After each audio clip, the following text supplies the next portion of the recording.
las 7:02 p.m. hora de México y hoy vamos a continuar con la octava y penúltima clase de este curso de las 7 etapas de purificación y 10 conocimientos de Vipassana. Y aquí nosotros tenemos estas láminas al comienzo de cada clase y la purificación de la virtud que corresponde al entrenamiento de la ética o la virtud, sila, eso lo hemos visto. La purificación de la mente que corresponde al entrenamiento de la mente superior o de la concentración también. Y todavía estamos estudiando el entrenamiento de la sabiduría, que hemos estudiado ya la purificación de la concepción, de la trascendencia de la duda, del conocimiento y visión del sendero y no sendero.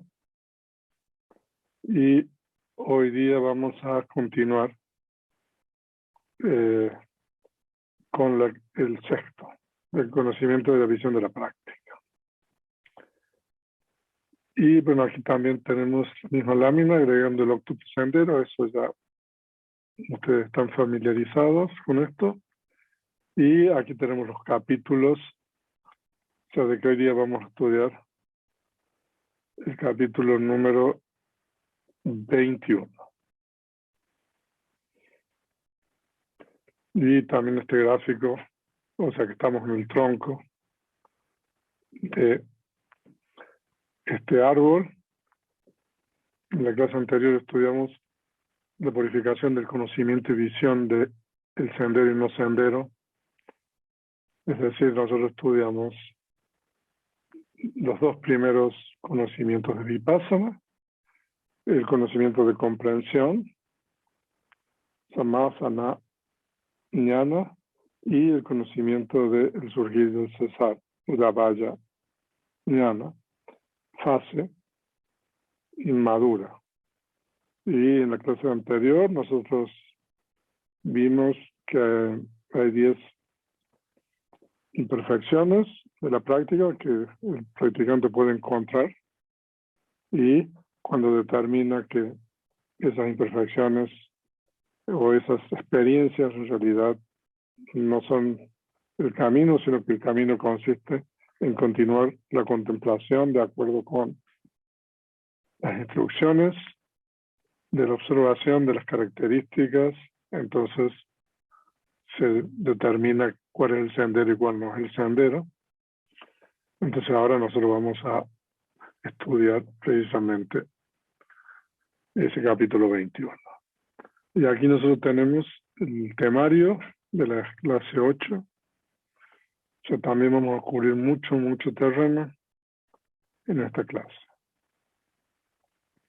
Entonces leamos el pasaje inicial del capítulo 21 del Visuddhimagga, que dice: la introspección que ha alcanzado la cima por medio de 8 conocimientos, y el 9º, el conocimiento de adaptación o conformidad con las verdades, se denomina purificación del conocimiento y visión de la práctica, o sea, es un compuesto largo, es Patipada, Jnana, Dasana, Visuddhi. Purificación, Visuddhi, Dasana es visión, Jnana es conocimiento y Patipada significa la práctica. Entonces, esta etapa, entonces, como ahí bien lo dice, son 9 etapas, ¿no? Incluyendo la que vimos ayer, que la segunda, que es el conocimiento del surgir y cesar. Entonces, o sea, hoy día la vamos a ver de nuevo. Y la primera, que es el conocimiento de comprensión. Por eso nosotros decimos que son 10 conocimientos de Vipassana. El conocimiento de comprensión que vimos en la clase de ayer y los 9 conocimientos que vamos a estudiar entre la clase de hoy y mañana. Entonces aquí nosotros tenemos los primeros 8 conocimientos de Vipassana. El conocimiento de la contemplación del surgir y cesar libre de imperfecciones, que sigue firme en el curso de la introspección. O sea que cuando ya nosotros hemos logrado discernir que esas experiencias, no obstante sublimes, etcétera, no son el fin del camino, sino que uno tiene que continuar con la práctica, con la introspección, y uno continúa la contemplación, entonces ya este conocimiento es un conocimiento establecido. Por eso, como dice ahí, firme en el curso de la introspección. Entonces sería el número 2. O sea que el número 2 tiene 2 etapas. La etapa inmadura, como vimos ayer, Taruna, que se llama Taruna Vipassana, introspección madura, y la etapa ya establecida, que es esta. Y después tenemos el conocimiento de la contemplación de disolución, que eso lo vamos a estudiar también hoy. El conocimiento de la presencia del temor, también lo vamos a estudiar hoy. O sea que ese es el número 3. Y el conocimiento de la contemplación del peligro, que también lo vamos a ver hoy, ¿no? Y mañana vamos a estudiar el conocimiento de la contemplación del hastío. O sea, algunos de estos conocimientos pueden tener traducciones alternativas que yo se las voy a ir mencionando a medida de que vayamos viendo esto. Porque a veces es difícil decidir, no por una. Entonces, por eso algunas le pongo 2 nombres, porque todavía yo no me decido, pero a medida que vayamos viendo esto, vamos a ir comentando a lo mejor términos alternativos para estos conocimientos. Y después tenemos el número 6, que es el conocimiento del deseo de liberación. Y el 7, que es el conocimiento de la contemplación de reflexión, que eso también nosotros lo traducimos como el conocimiento de recontemplación. También vamos a ver eso, que es el número 7. Y el 8 es el conocimiento de ecuanimidad hacia las formaciones. O sea, que son los 8 conocimientos de Vipassana que menciona Visuddhimagga, que también están ahí en el Patisambhida, que es el tratado canónico de la tradición Theravada atribuida al principal discípulo del Buda, el venerable Sariputta. Y el 9, o sea, este es el último conocimiento de Vipassana, es el conocimiento de adaptación o conformidad con las verdades. Es un término para la adaptación o conformidad. Por lo tanto, uno que desea lograr esto debe aplicarse a la tarea de estos conocimientos, comenzando con el conocimiento del surgir y cesar libre de las imperfecciones. O sea, de que adaptación o conformidad significa de que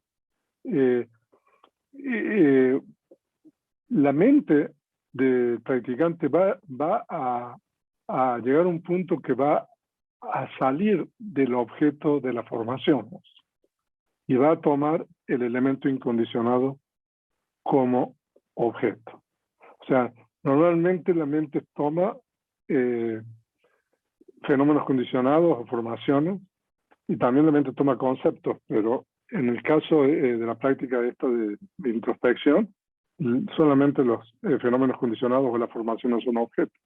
Entonces imagínense ustedes que hay un cambio de objeto radical de las formaciones al elemento incondicionado. Entonces, para que eso ocurra, tiene que haber un proceso cognitivo que se adapte a lo que viene atrás y a lo que viene después. No, lo que está atrás son los conocimientos de Vipassana, y lo que viene después es el objeto del elemento incondicionado. Entonces, este conocimiento es crucial para ese pasaje, podríamos decir, no a tomar un objeto que es totalmente, o sea, desconocido, podemos decir, a este punto para el practicante. Entonces eso lo vamos a ver. Entonces, lo que está diciendo aquí, que el practicante debe aplicarse la tarea, ¿no? Continuando con el conocimiento del surgir y cesar libre de imperfección. Ahora, antes de continuar, yo quisiera mencionar algo. Ayer nosotros explicamos el conocimiento de comprensión y nosotros explicamos ese conocimiento de comprensión de acuerdo a distintos criterios. Nosotros dijimos de acuerdo a la duración, de acuerdo a la continuidad y también de acuerdo al momento.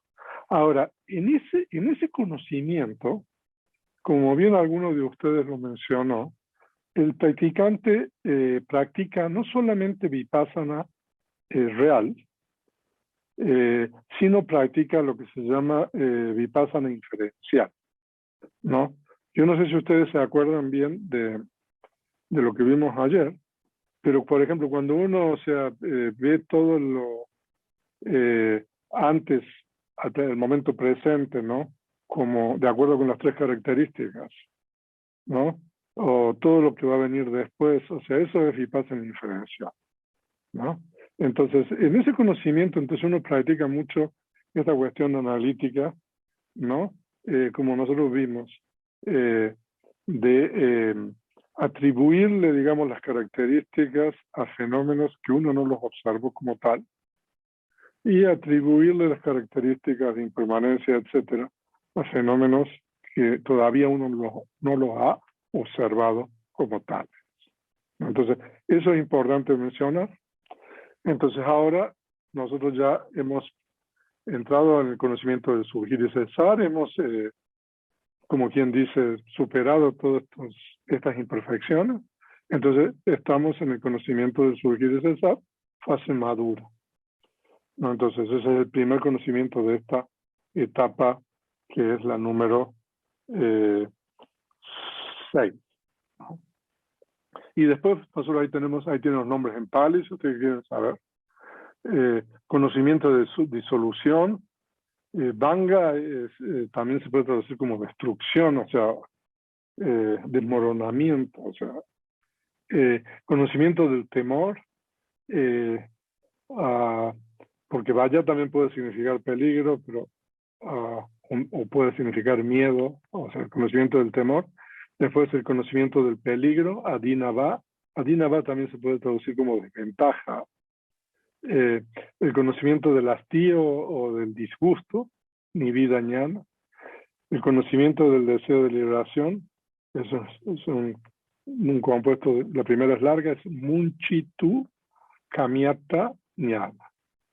Y después tenemos el conocimiento de recontemplación o el conocimiento de la contemplación de reflexión, patisanka ñana.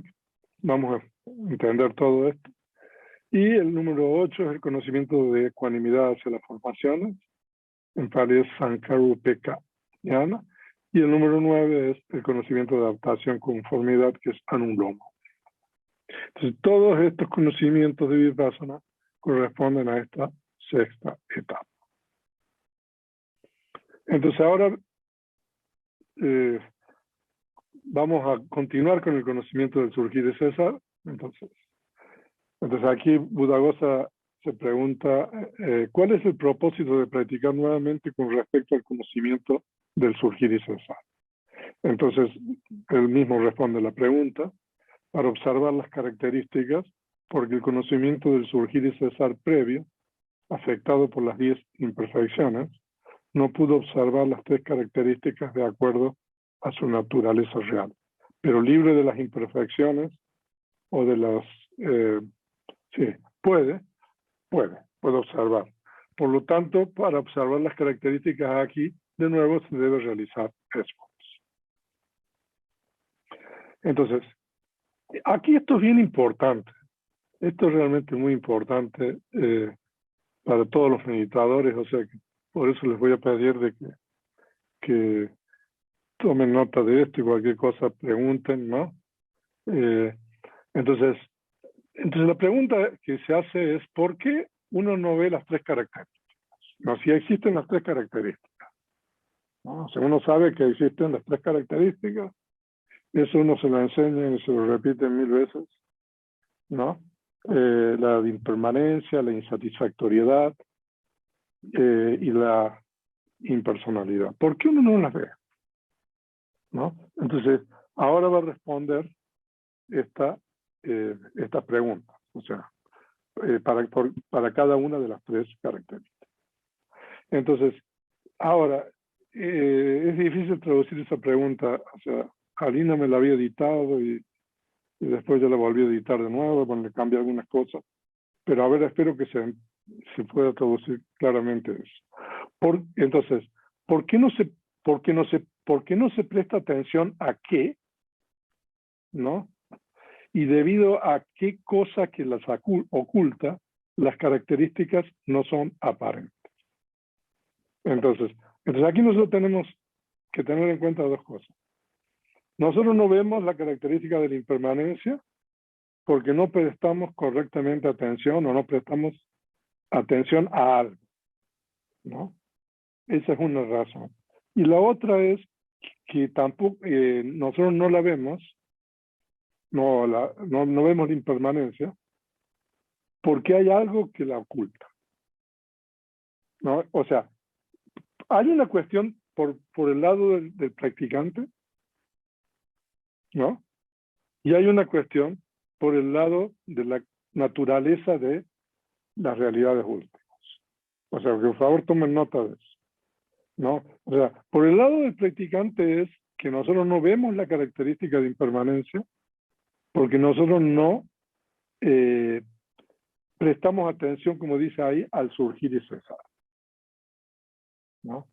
O sea, entonces como nosotros no prestamos atención al surgir y cesar o no prestamos correctamente atención al surgir y cesar, entonces esa es la característica de anicca o impermanente, no es aparente. O sea, de que eso es algo, como quien dice, un problema de uno, ¿no? Pero también hay un problema de la naturaleza de la realidad última, ¿no? O de las realidades últimas. ¿Y cuál es eso? Que la impermanencia se oculta en la continuidad, ¿no? O sea, de que está la velocidad de la ocurrencia de Nama y Rupa, de los fenómenos mentales y materiales, ¿no? De que se dice de que no es posible precisamente por esa continuidad vertiginosa de la mente y materia. Ok, entonces por favor tengan en cuenta eso. Por un lado es un problema del practicante y también hay una cuestión de las realidades últimas, ¿no? En este caso es que Nama Rupa se ocultan en la continuidad. ¿Y qué pasa con la segunda característica? Ahora, el término dukkha, o sea, se puede traducir, o sea, de muchas formas. Y quizás en esto habría que traducirlo como insatisfactoriedad, porque en realidad, o sea, aquí no hay un sufrimiento como normalmente lo entiende de dolor físico o dolor mental, pero bueno. Entonces la característica de insatisfactoriedad o de sufrimiento no es aparente porque no se presta atención a la continua opresión del surgir y cesar. O sea, de que nosotros, digamos nosotros, uno está oprimido continuamente por ese surgir y cesar. O sea, de que Nama Rupa está continuamente surgiendo y cesando, ¿no? Entonces uno no observa esa opresión del surgir y cesar de Nama Rupa, ¿no? Y porque se oculta en el cambio de postura. Ahora, aquí se refiere solamente a Rupa, a la materia, ¿no? La característica de insatisfactoriedad o sufrimiento, ¿no? O sea, de que ahora, hace ya varios años, yo di un retiro aquí y di unas clases sobre, no me recuerdo bien el nombre del retiro, pero yo di unas clases sobre las tres características, ¿no? Y yo no sé si alguien, o sea, tiene acceso al material, está en las páginas, porque ahí nosotros explicamos perfectamente un poco todo esto de estas tres características. Y lo que nosotros explicamos en esas clases, en ese retiro, es de que estas características son como están escalonadas. La primera característica, porque la pregunta que yo recuerdo que hicimos en ese retiro, es ¿por qué está primero la impermanencia? ¿No? ¿Por qué después viene dukkha o insatisfactoriedad y por qué después viene anatta? ¿No?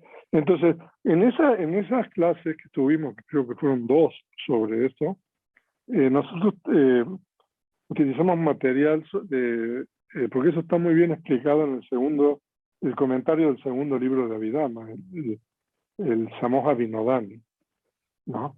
Entonces, después que nosotros vemos la característica de la impermanencia como el surgir y cesar, nosotros podemos ver la segunda característica, que es la insatisfactoriedad, ¿no?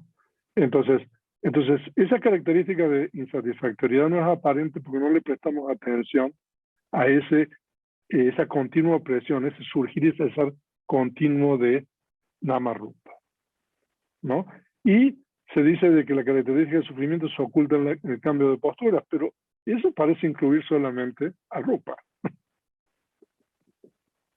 Y la tercera característica de la impersonalidad se dice que no es aparente porque no se presta atención a la separación de los diversos elementos y porque se oculta en la compactibilidad. O sea, eso lo vamos a explicar en la siguiente parte. O sea, de que nosotros no logramos, como quien dice, separar o disectar, digamos, la mente en sus partes constituyentes y no logramos disectar la materia en sus partes constituyentes. Entonces, por eso, esa característica de impersonalidad no es aparente. Ahora, pero cuando se discierne el surgir y cesar y se trastoca la continuidad, la característica de impermanencia es aparente de acuerdo a su naturaleza real. O sea, de que para poder discernir esta primera característica, entonces nosotros tenemos que practicar el surgir y cesar, observar el surgir y cesar de la mente y materia.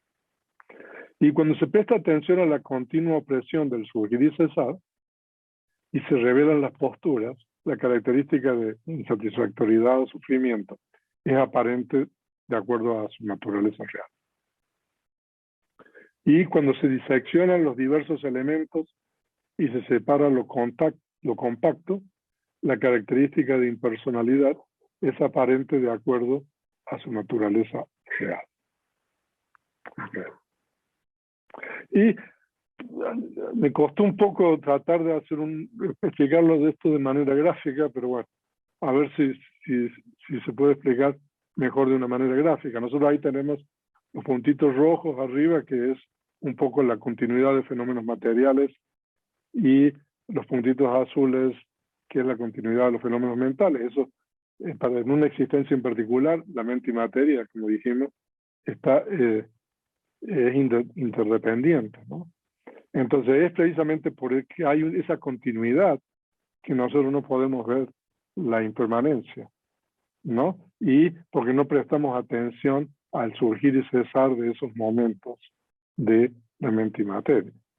Ahora, pero después que nosotros podemos observar la impermanencia, ¿no? Y nos damos cuenta del surgir y cesar, nosotros nos vamos a dar cuenta de que ese surgir y cesar, que nosotros estamos siendo continuamente oprimidos por ese surgir y cesar, ¿no? Entonces eso sería ya la segunda característica, ¿no?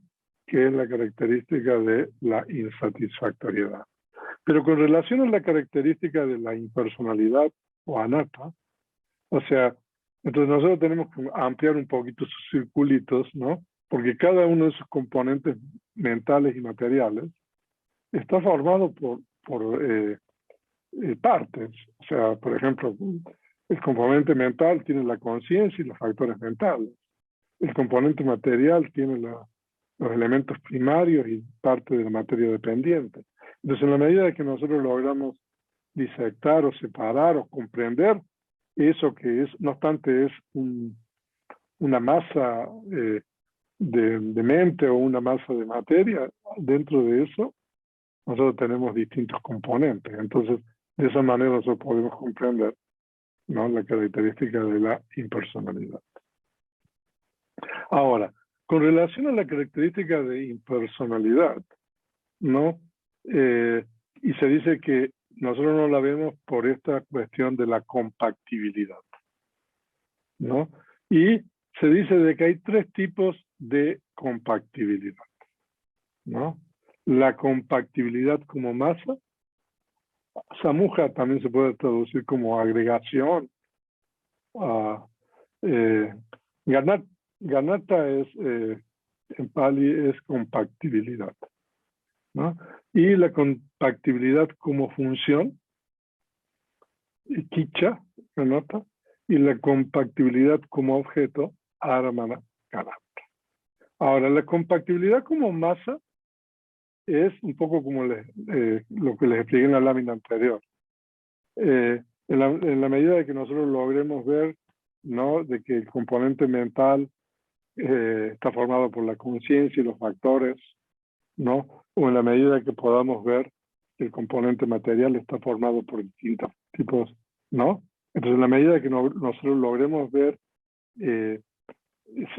separar eso, o sea, o ver que son distintas componentes separados que están juntos, ¿no? Entonces nosotros entendemos la compactibilidad, o sea, podemos, eso se llama la compactibilidad como masa, ¿no? O sea, de que hay varios componentes, ¿no?, en el componente mental y en el componente material. La compactibilidad como función es, ustedes que han estudiado Vidam en el capítulo 3, por ejemplo, cuando surge la conciencia, cuando uno ve un objeto con la conciencia del ojo, ¿no? Nosotros no discernimos normalmente que la conciencia tiene la función de ver, ¿no?, que la base del ojo tiene la función de darle soporte a la conciencia que está viendo, y que el objeto visible tiene la función de hacer que la conciencia lo tome como objeto. Normalmente uno ve, dice, yo veo, pero en realidad ahí hay distintos componentes que tienen diferentes funciones, ¿no? Como dije, la base de la conciencia, en este caso la base material de la conciencia del ojo, tiene una función de dar soporte. La conciencia tiene la función de ver, y el objeto tiene la función de ser visto, ¿no? Y son distintas cosas en realidad, ¿no? Hay. Entonces, nosotros tenemos que, como quien dice, romper esa compactibilidad. Entonces, nosotros podemos romper la compactibilidad de acuerdo con alguno de estos tres. Y la tercera compactibilidad como objeto, hoy en la mañana yo creo que Luis hizo una pregunta sobre la meditación, y nosotros normalmente tenemos cuando practicamos, la experiencia de que es como si varios objetos están existiendo en un mismo momento, ¿no? Entonces, por ejemplo, no sé, uno oye algo y uno está observando la respiración, o sea, uno oye algo y siente una sensación en el cuerpo, y a uno le parece que todo está ocurriendo simultáneamente. Pero en realidad, nosotros, entonces, esa compactibilidad como objeto es muy común. Normalmente uno cree que están ocurriendo muchas cosas en el mismo momento. Pero, entonces, pero en realidad, por ejemplo, el objeto auditivo ocurre primero, el objeto táctil, estoy dando ejemplos, ¿no? Después, la sensación ocurre después. No obstante, uno tiene la experiencia de que todo eso está ocurriendo simultáneamente. Entonces, es importante que nosotros rompamos esa compactibilidad con relación, ¿no? O sea, que nosotros nos demos cuenta de que primero estamos oyendo el sonido, después estamos experimentando el objeto táctil, después estamos experimentando la sensación, por ejemplo. Entonces, eso es lo que se llama compactibilidad como objeto. O sea, de que nos aparece como si todo está ocurriendo al mismo momento, ¿no? Entonces, entonces, los comentarios se explican estos tres tipos de compactibilidad que uno tiene que romper o disectar o separar, ¿no?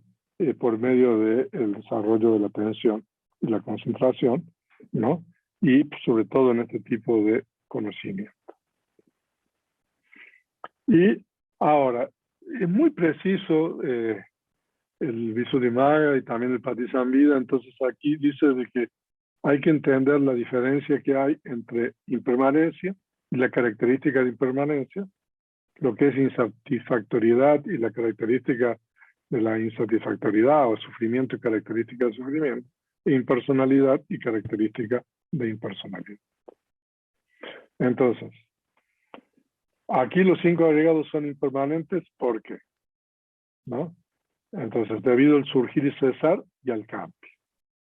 O debido a la inexistencia después de haber sí. O sea, de que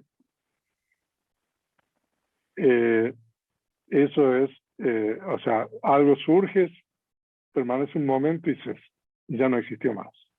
Entonces eso es, ¿no? Eso es la impermanencia de los agregados. Y la característica de impermanencia es el surgir y cesar y el cambio, o el modo de alteración, es decir, la inexistencia después de haber sido. Ahora hay un discurso en el Anguttara Nikaya, incluso yo lo puse ahí también en el material de referencia, que es el discurso de la característica de lo condicionado, y hay otro discurso cortito, que es el discurso de la característica de lo incondicionado, incluso está traducido el comentario. Y ahí se explica, ¿no?, que todo lo condicionado tiene tres submomentos, ¿no? El momento del surgir, el momento de persistir y el momento de desaparecer, ¿no? Entonces, todo lo condicionado tiene esos 3 momentos, ¿no? Entonces, y todo lo condicionado es impermanente, ¿no? Y esos mismos 5 agregados son sufrimientos de acuerdo al pasaje. Eso que es impermanente es sufrimiento. O sea, de que, no sé si ustedes pueden ver, ¿no?, de que uno llega a la segunda característica a partir de la primera, ¿no? Entonces, ¿por qué es insatisfactorio el sufrimiento, eso que es impermanente? Debido a la continua opresión. En realidad la opresión es el surgir y cesar, ¿no? O sea, de que el surgir y cesar es la característica, ¿no?, de la impermanencia. Pero esa continuidad del surgir y cesar, ¿no?, a eso se refiere con la opresión, ¿no? Entonces esa es la característica del sufrimiento. O sea, de que la característica del sufrimiento es como un peldaño más, ¿no? En el cual, ¿no?, uno descubre de que ese surgir y cesar, hay una continua presión de ese continuo surgir y cesar, ¿no? Entonces el modo de continua presión, porque el término pali es precisamente esa abinja, que significa constante, ¿no? Opresión, ¿no? Es la característica de la insatisfactoriedad o la característica del sufrimiento. Si alguien encuentra ese discurso, yo me recuerdo que Winston estaba aquí a ver si me ayuda después a encontrar eso, porque ahí yo me recuerdo que había unas láminas y explicamos muy bien eso. Y esos mismos 5 agregados son impersonales de acuerdo al pasaje. Eso que es sufrimiento es impersonal, o sea, de que nosotros pasamos ahora de lo que es insatisfactorio sufrimiento a la tercera característica, ¿no? ¿Por qué? Debido a la ausencia de control, ¿no? El modo de ausencia de control es la característica de impersonalidad. Ahora, en esas explicaciones que nosotros dimos, y de acuerdo con lo que dice el comentario del segundo libro de Abhidhamma, que hay 2 formas de entender anatta o la impersonalidad. Una es esta forma, ¿no?, pasando primero por la primera característica, después a la segunda y después a la tercera.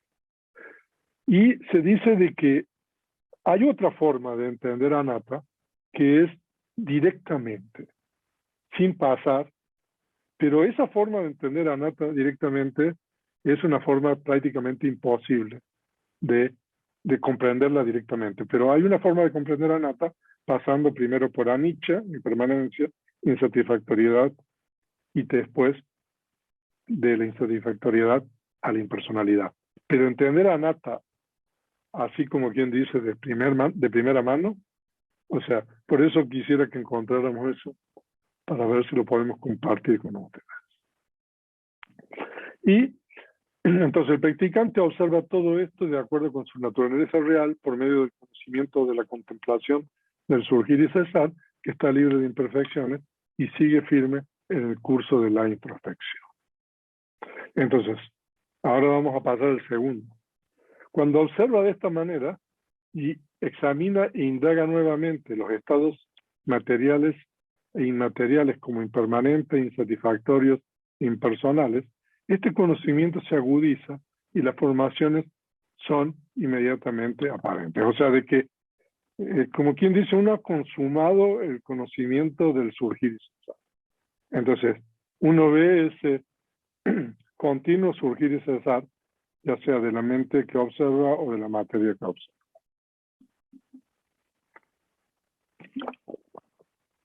Entonces ahora Buddhaghosa recurre de nuevo al Patisambhida. Entonces, con relación a esto se dijo, como la sabiduría que contempla la disolución, después de considerar el objeto, es un conocimiento de introspección. Entonces, con respecto a un objeto material, la conciencia después de surgir se disuelve. Después de considerar este objeto, contempla la disolución de esa conciencia. O sea, de que esto, o sea, entonces aquí está en negrita contempla porque ahora voy a explicar en realidad qué significa contempla.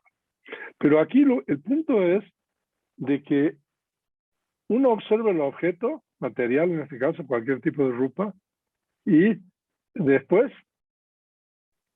observa la conciencia que observó ese objeto, ¿no? Como que ha desaparecido o se disuelve, ¿no? Entonces eso es lo que quiere decir. Entonces, se contempla, entonces aquí el Patisambhida explica qué significa contempla. ¿Cómo contempla? Contempla como impermanente, no como permanente, contempla como sufrimiento insatisfactorio, no como placer, contempla como personal, no como personal, siente disgusto, no se deleita, se desencanta, no se embeleza, hace cesar, no hace surgir, desiste, no insiste. Contemplando como impermanente, abandona la percepción de permanencia. Contemplando como insatisfactorio o sufrimiento, abandona la percepción de placer. Contemplando como impersonal, abandona la percepción de un yo. Sintiendo disgusto, abandona el deleite. Desencantándose, abandona el embelezamiento. Haciendo cesar, abandona el surgir. Desistiendo, abandona el aferramiento. Esto tiene que ver, no sé si ustedes se recuerdan en la clase anterior, con la tercera completa comprensión, pariña, que es pajana pariña, que es la completa comprensión del abandono. O sea, de que a partir de este conocimiento de disolución, si ustedes ven la clase de ayer, entonces uno está efectuando o consumando esta tercera completa comprensión de abandono, porque entonces ahora uno empieza a abandonar, ¿no? Cosas. Entonces, cuando el objeto es una sensación, o sea, primero hablamos de rupa, ahora el segundo agregado que es la sensación, cuando el objeto es una percepción, cuando el objeto son las formaciones mentales, cuando el objeto es la conciencia, cuando el objeto es el ojo, o sea, muchos objetos, cuando el objeto es la vejez y la muerte, la conciencia, después de surgir, se disuelve. Después de considerar este objeto, contempla la disolución de esa conciencia. O sea, de que este conocimiento de disolución, ¿no? Contempla la conciencia que cesa después de haber observado ya cualquier objeto, ya sea material o mental. Y aquí el término contempla en Pali es anupasati, o sea, literalmente sati significa ver, ¿no? Pero uno ve también por medio de la mente, ¿no? Anu significa una y otra vez, es un prefijo. Entonces, significa ver repetidamente. Anu, anu, pasati. ¿Qué quiere decir? Ve una y otra vez en varios modos. Por esto se dice contempla. ¿Cómo contempla? Contempla como impermanente, etc. O sea, en varios modos significa contempla como impermanente, como insatisfactorio, etc. Pero uno contempla significa que uno observa una y otra vez el objeto. Entonces, sin titubear, cuando su atención ocurre así, eso que todavía no ha cesado, cesa. Eso que todavía no se ha disuelto, se disuelve. Desatendiendo el surgimiento, la presencia, la ocurrencia o el signo. Ahora vamos a explicar qué es todo eso. Solo ve la disolución de todas las formaciones como una vasija frágil que se hace añicos, como las partículas de polvo que se dispersan, como el sésamo que está siendo tostado. Así como un hombre con ojos en la margen de un estanque o en la margen de un río cuando está lloviendo, vería burbujas grandes apareciendo en la superficie del agua y rápidamente desapareciendo. De la misma forma, ve que todas las formaciones se disuelven. Con relación a este practicante, el bienaventurado dijo, este es uno de mis versos favoritos del Dhammapada, es el verso número 170, que dice, uno debería verlo como una burbuja, lo debería ver como un espejismo. El rey de la muerte no ve a ese que mira al mundo de esta manera. Al mundo se refiere aquí a los 5 agregados, ¿no?, que uno observa. Al mundo no, o sea, a lo mejor uno lo puede tomar poético a esto y decir el mundo humano, no sé. Pero en realidad mundo aquí se refiere a los 5 agregados. Entonces, uno debería ver los 5 agregados como una burbuja. Uno debería ver los 5 agregados como un espejismo. El rey de la muerte, si uno ve a los 5 agregados de esa manera, el rey de la muerte no lo ve a uno. Eso es lo que está diciendo. Por eso es difícil, o sea, transmitir en español esta cuestión está en Pali, ¿no? Pero, entonces, si uno aprende a ver correctamente los 5 agregados, entonces es como si uno escapara de la visión del rey de la muerte. Entonces, cuando continuamente ve que todas las formaciones se disuelven, el conocimiento de la contemplación de la disolución, que trae consigo 8 beneficios, se fortalece. Y aquí están los 8 beneficios de este conocimiento de disolución. Entonces, el abandono de la concepción errónea del devenir. Ahora, o sea, es increíble. Con observar un momento de conciencia, uno puede comprender todo el universo. O sea, así como no, a lo mejor en la física, entendiendo un átomo, uno puede entender muchas cosas más. Entonces, porque lo que quiere decir aquí es que si uno comprende el surgir correctamente, uno abandona la noción de el eternalismo, ¿no? Y si uno comprende correctamente el cesar de la conciencia, o bueno, también la materia, ¿no?, uno comprende, uno elimina la concepción errónea de el nihilismo, ¿no? O sea, uno elimina el eternalismo, uno elimina el eternalismo cuando uno ve el cesar de la conciencia, estoy rectificando, y uno elimina la concepción nihilista cuando uno comprende el surgir, ¿no? Entonces, por eso uno abandona esa concepción errónea, simplemente observando correctamente un momento, ¿no? Cualquier formación en el surgir y el cesar, ¿no? Eso es lo que quiere decir ahí. Entonces, cuando uno ve que está cesando la conciencia, entonces uno está abandonando la noción eternalista, ¿no? Cuando uno comprende el surgir de la conciencia, uno abandona la noción nihilista. O sea, son dos concepciones erróneas, es el camino medio, ¿no? Y el otro beneficio es dejar el apego a la existencia. O sea, no hay nada que apegarse ahí, en el surgir de César.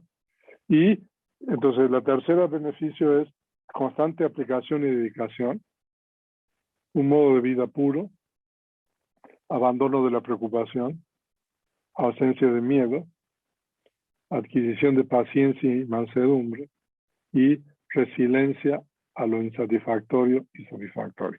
Ese número 8 es una de las cualidades del practicante de meditación, de introspección y realmente, que uno aprende a soportar las cosas que le vienen desagradables y desagradables, ¿no? Uno aprende a observar esas cosas correctamente. Y ahora los antiguos nos dicen algo.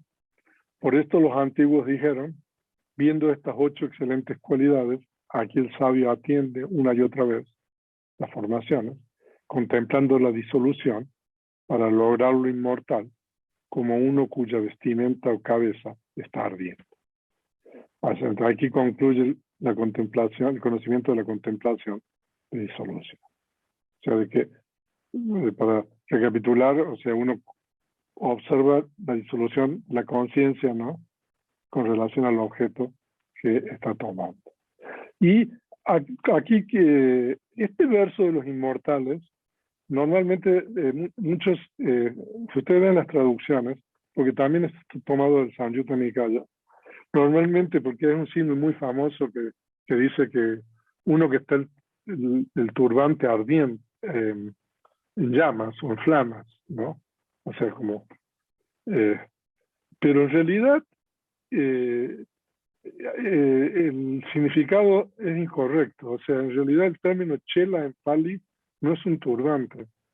Entonces, yo no sé, desde que se tradujo a lo mejor por primera vez en inglés eso del Samyutta Nikaya, incluso en las traducciones del Visuddhimagga, las dos traducciones del Visuddhimagga al inglés, o sea, traducen como el turbante, pero en realidad aquí se refiere a dos cosas. Uno que tiene toda la ropa en flamas, ¿no? O uno que tiene la cabeza en flamas. O sea, simplemente un comentario con relación a eso. Ok. Y entonces ahora vamos a pasar al número 3, que es el conocimiento de la presencia del temor. Entonces, vaya ñana, ¿no? Entonces, cuando uno practica asiduamente, cultiva, desarrolla la contemplación de la disolución, cuyo objeto es la destrucción, conclusión, disolución, cesación de todas las formaciones.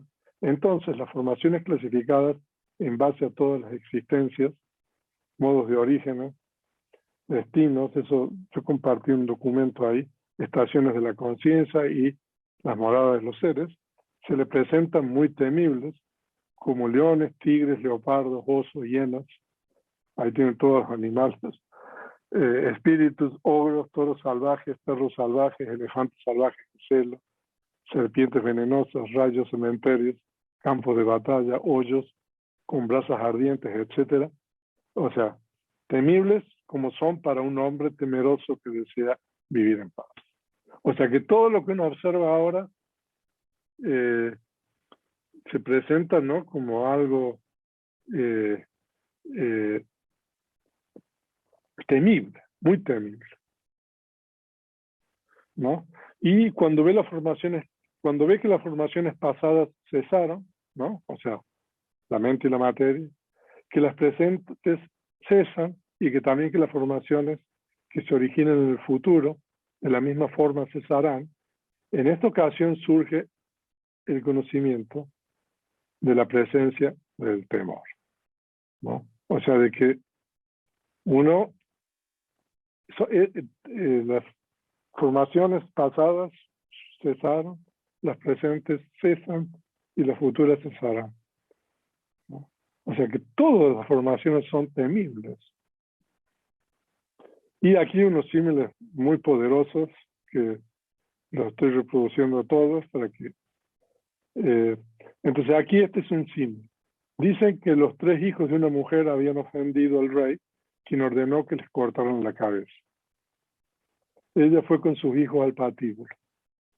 Cuando cortaron la cabeza del hijo mayor y comenzaban a cortar la cabeza del hijo del medio, ella, habiendo visto cómo cortaron la cabeza del mayor y cómo estaban cortando la cabeza del mediano, abandonó la esperanza por el menor, pensando, a este le irá igual que a los otros, ¿no?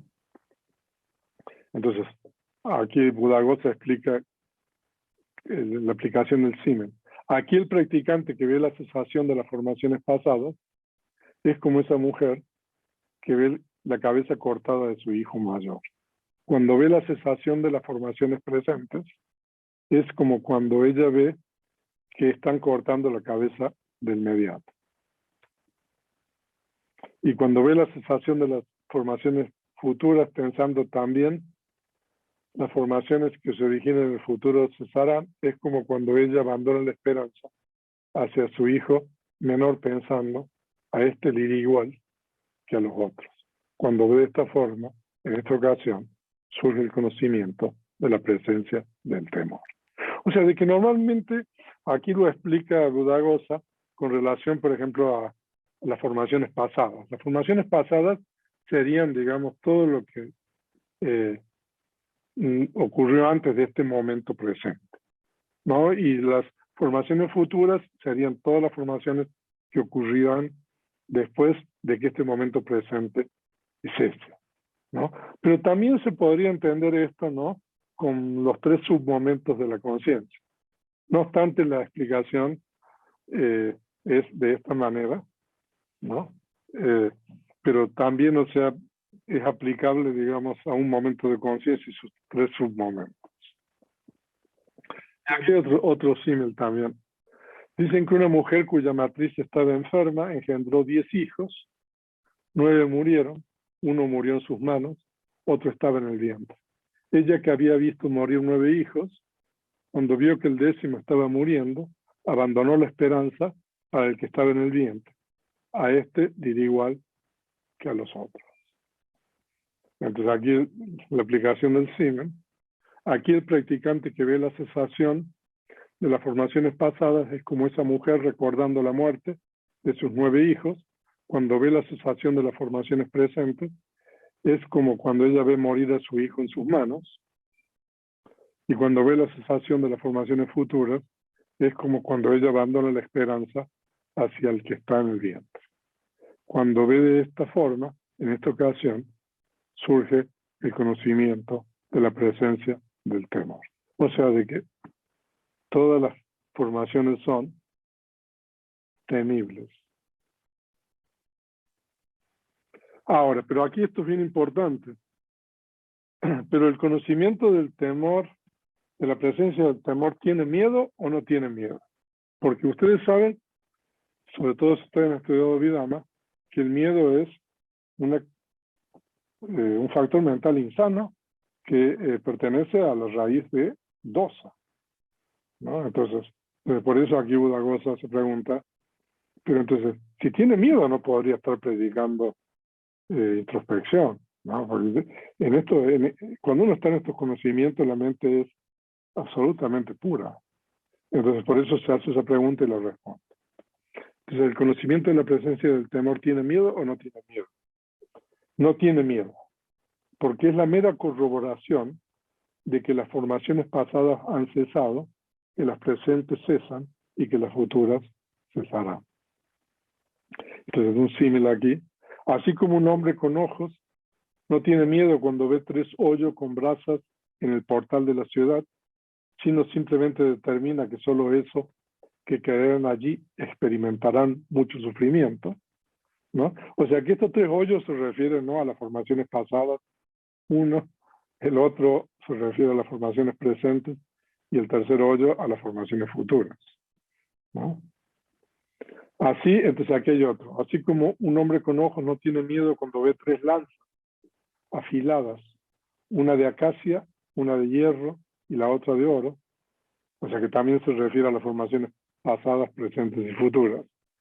sino simplemente determina que solo esos que serán empalados allí experimentarán mucho sufrimiento.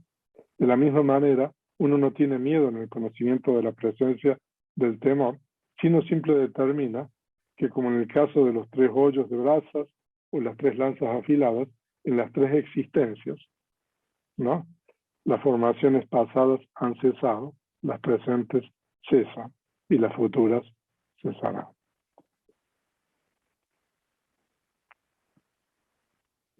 Y este es el texto canónico con relación a la presencia del temor. Cuando presta atención como impermanente, ¿qué se presenta como temible? Cuando presta atención como insatisfactorio o sufrimiento, ¿qué se presenta como temible? ¿No?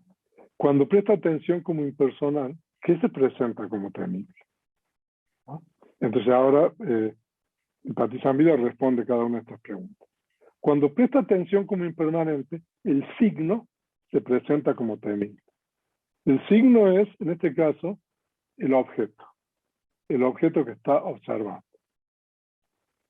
Ok, esto es realmente muy importante porque cómo va precisando, ¿no?, la evolución, digamos, en las características. Cuando presta atención como insatisfactorio o sufrimiento, la ocurrencia se presenta como temible. Eso es lo que yo les explicaba antes, de que las características son como una especie de escalones o peldaños. Entonces ahora, la ocurrencia significa, el término en pali es pavata, P-A, B chica, A-T-T-A. Pavata significa, no solamente se refiere a un momento de conciencia, sino se refiere a lo mejor a una sucesión, a un grupo de momentos de conciencia. Entonces, cuando uno observa todos, digamos, 3 o 4 o 5, no sé, o un bloque de momentos de conciencia, eso se refiere como la ocurrencia, ¿no? Y cuando presta atención como impersonal, entonces ya esto ya se va complicando más. El signo y la ocurrencia se le presentan como temibles. O sea que ustedes pueden ver que la impersonalidad no se puede detectar solamente, ¿no?, observando el signo, ¿no?, o observando la ocurrencia, sino que uno tiene que observar esas dos cosas, el signo y la ocurrencia. Y aquí, por supuesto, de que explica con muchísimos detalles cada uno de estos términos. El signo nimita, ¿no?, que nimita puede tener diferentes significados, pero aquí el signo de las formaciones se refiere al objeto en particular, ¿no? Entonces es un término para las formaciones pasadas, futuras y presentes, ¿no? O sea, que son los objetos de la mente, ¿no? Porque cuando presta atención como impermanente, solo ve la muerte de las formaciones. O sea, de que uno ve que los objetos cesan, ¿no?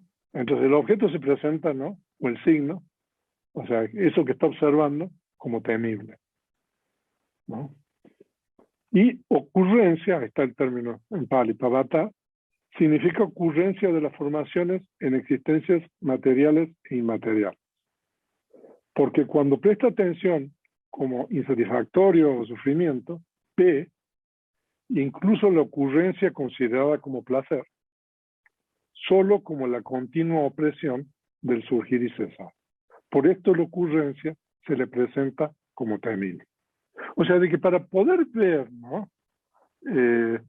esta segunda cosa, ¿no?, la característica esta de la insatisfactoriedad o sufrimiento, entonces uno tiene que observar no solamente un surgir y cesar, sino varios momentos. Porque observando varios momentos del surgir y cesar, entonces uno va a poder discernir precisamente esto. O sea, va a poder discernir la opresión. Y entonces, y cuando uno discierne esto, entonces eso es temible.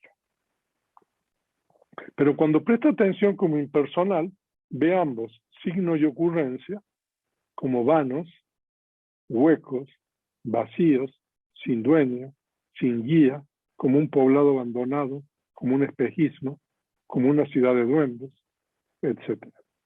Por esto ambos, signo y ocurrencia, se presentan como temibles. Entonces aquí concluye el tercer conocimiento, que es la presencia del temor. Vaya ya.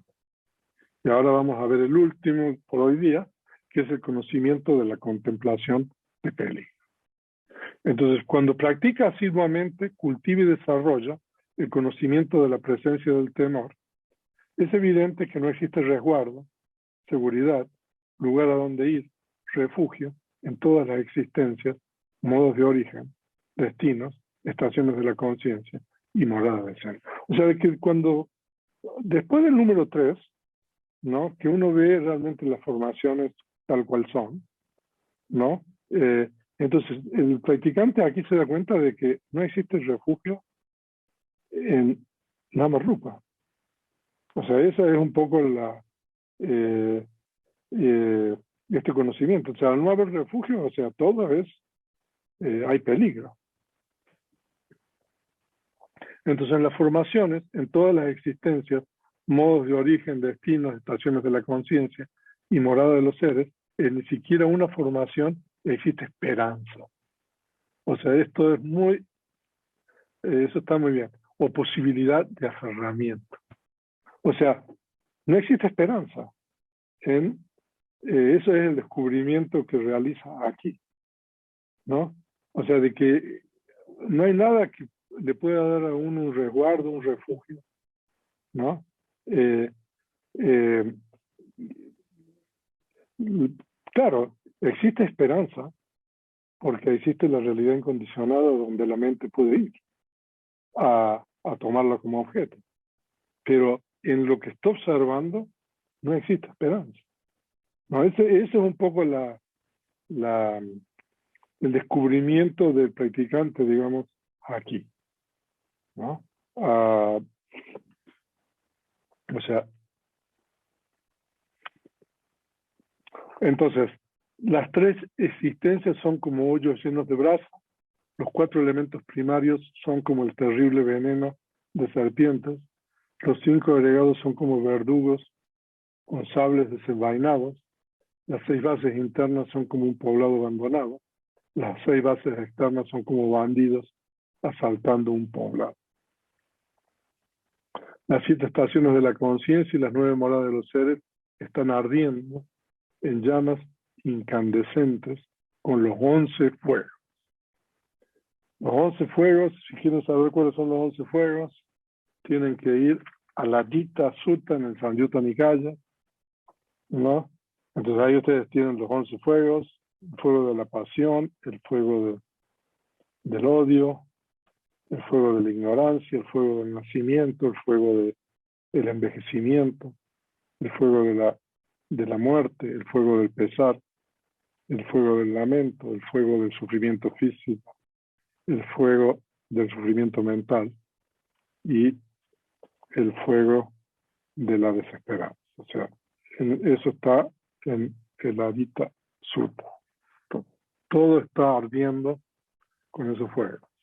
Y todas las formaciones aparecen como una enorme pila de peligros carentes de esencia y satisfacción, como un tumor, una enfermedad, un dardo, una desgracia, como un padecimiento. Entonces, hay símiles. Entonces, ¿cómo? Estas se le aparecen al hombre temeroso que desea vivir en paz, como una selva de apariencia encantadora pero poblada de animales salvajes, como una cueva con leopardos, como una masa de agua frecuentada por demonios y monstruos, como un enemigo con el sable amenazante, como una comida con veneno.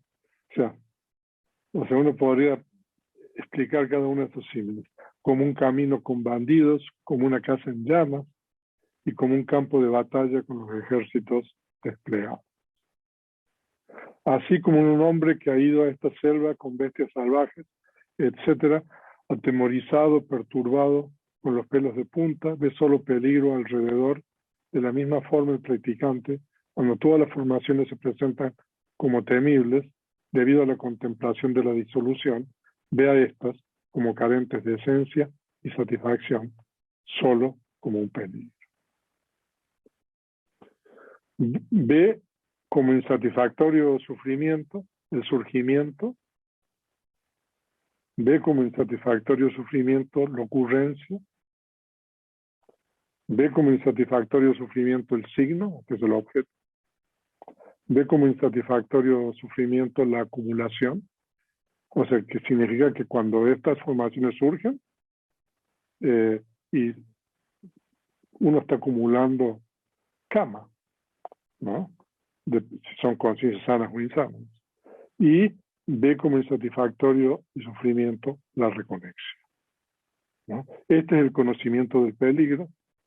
Este conocimiento del peligro surge en 5 lugares, o sea, o en estas 5 cosas, ¿no? Surgimiento lo podemos entender, de acuerdo con el Visuddhimagga, como el momento de reconexión. La ocurrencia lo podemos explicar como la ocurrencia de la mente y la materia durante una existencia. El signo es el objeto que toma la conciencia.